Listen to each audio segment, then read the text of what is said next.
farmers say despite the drought this year, somehow they were able to harvest a pretty decent cotton crop. In fact, they're pleased with it. But next year, that's what they're concerned about. They say unless they get some decent rainfall, they're afraid next year could be a disaster. The Eagle Ford Shale has generated a constant flow of traffic through downtown Three Rivers, with trucks traveling these roads all day and night. But these small town roads weren't built to handle this kind of wear and tear. Here you can see where there's an indent in the fence. This is a spot where illegal immigrants climb to hop over this barbed wire fence to get into the brush and head to their next pickup spot. Here on Highway 285, you can see the marks in the road. This is a hot spot where coyotes come and pick up illegal immigrants.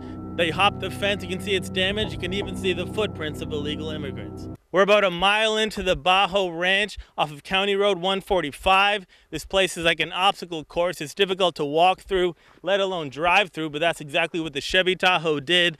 Punching through this fence, then continuing on and punching through this fence, and actually taking the fence with it about 200 yards. Check out the size of the holes in this windshield. They show you just how big the hailstones were from this storm that rained down, causing damage in Benavides. Can there be a truce? Can there be peace in Alice? What will it take?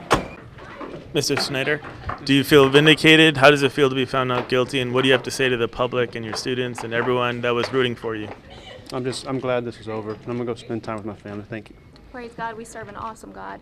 That's right, Joe. In fact, it was last September that armed robbery happened at the Stardust game room on Highway 44. And it was around that time, after that happened, the sheriff said, you know what, I'm going to shut them all down. He sent out letters warning game room operators that he was going to shut them down if they were breaking the law. And sure enough, they all shut down voluntarily. Well, now, less than 4 months later, the city council voting last night to open them back up. And so, boom, here you have it. This one moved in today. Did not take long.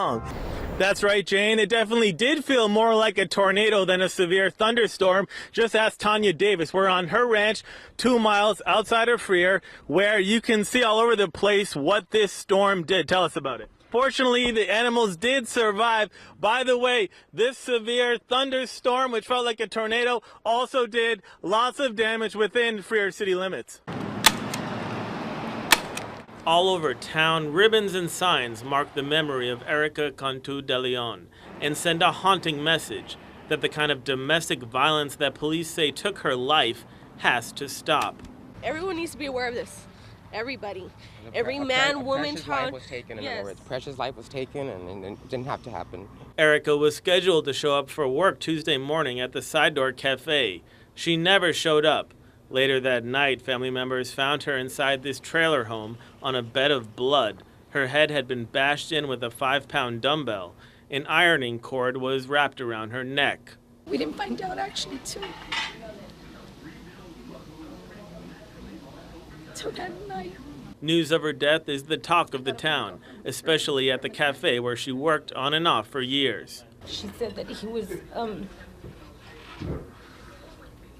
taking medication for, I guess, his mental illness or whatever was wrong with him. And that he really wanted to get back with her. Should never have gotten to this point. And that domestic violence is something that's growing, and we need that the city of Alturas isn't going to tolerate it. One of Erica's closest friends showed us the design of a t-shirt that is being made to remember Erica.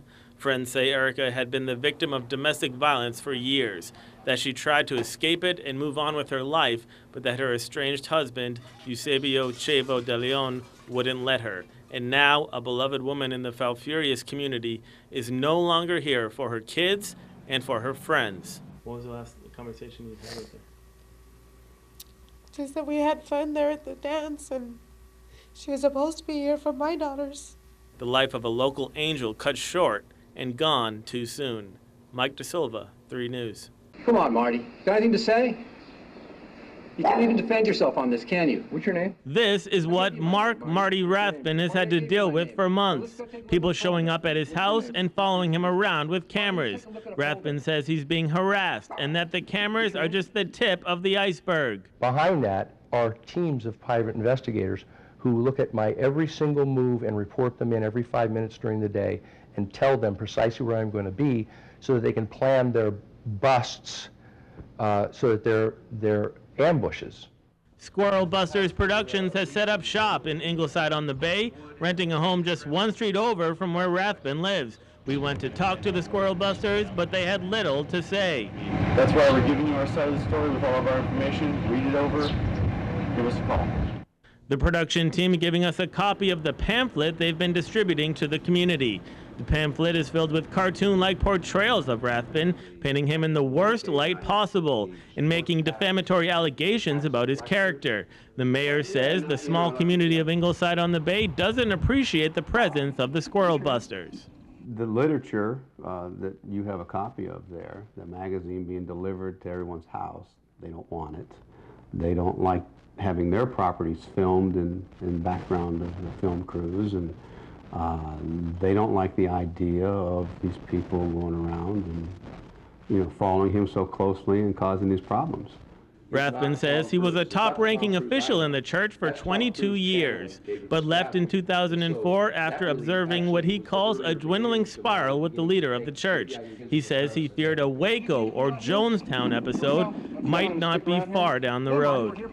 If anybody has any kind of disagreement or speaks their mind or blows the whistle as to illegal conduct or corrupt conduct that goes on, they are attacked and targeted, as I am being right now. Rathbun says he's being targeted for speaking out against the practices of the church. The sheriff's office says there's little they can do to stop altercations like this one until the law is broken, which so far it hasn't been. Sunshine is the best disinfectant, and so I'm hoping that the more their conduct is exposed, that at a certain point they'll see what fools they're making of themselves to the American public, and will do the right thing and go back and go at least try to pretend to be a church.